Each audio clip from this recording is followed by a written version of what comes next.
Nous allons continuer l'histoire de Dajjal qu'on avait entamée dans les phases précédentes concernant l'histoire de Dajjal.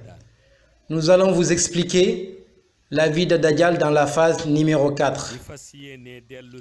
Comme nous l'avions annoncé, après la mort de la mère de Dajjal, le père de l'enfant décida de l'amener dans l'un des plus grands orphelinats de Jérusalem, qui a été fondé en 1899 et qui fonctionne jusqu'à ce jour. C'est un rabbin juif du nom de Blumenthal qui avait créé cet établissement dans le but de venir en aide aux enfants des juifs orthodoxes à avoir une meilleure prise en charge. On l'appelle orphelinat Zion. En naviguant sur Google, vous le verrez, et cet orphelinat fait partie des meilleurs en matière d'encadrement des enfants.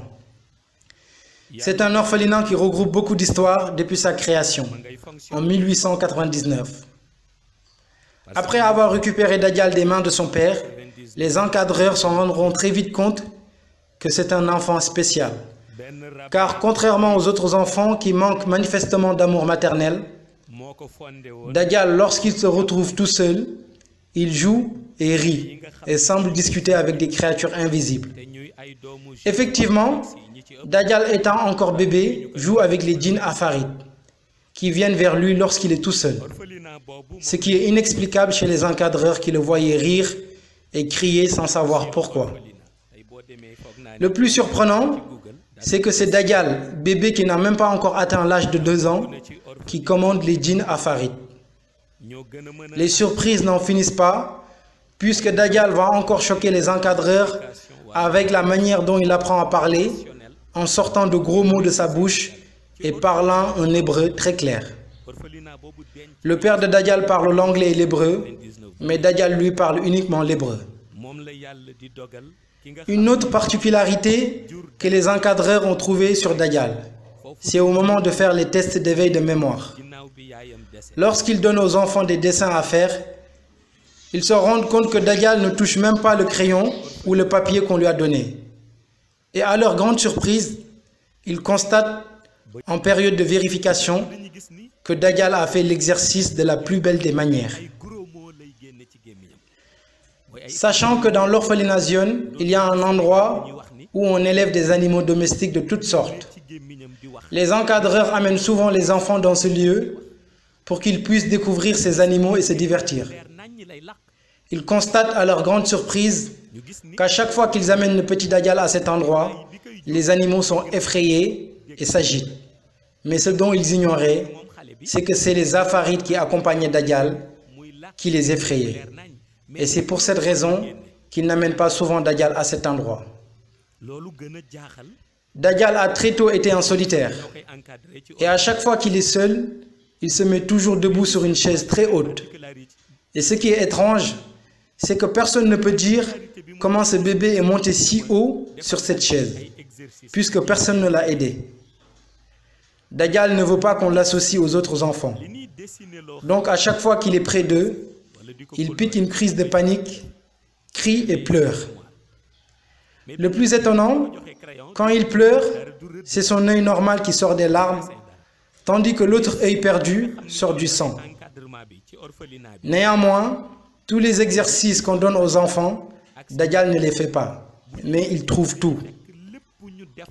Les gérants de l'orphelinat et les encadreurs ont suggéré, après une réunion, qu'il fallait convoquer le père de Dajjal pour lui demander l'histoire réelle de l'enfant. À cette époque, Dajjal n'avait que 4 ans. Les encadreurs expliquent dans les moindres détails le séjour fou de Dajjal à son père. Le père de Dajjal décida de leur raconter l'histoire de Dajjal en évoquant les rêves que sa mère faisait lorsqu'il était enceinte. Il leur expliqua l'opération ratée qui a causé la perte de l'œil de son fils, et il leur fait savoir également que la durée de grossesse de sa femme était de 1 an et de 14 jours, exactement la même durée que l'allaitement.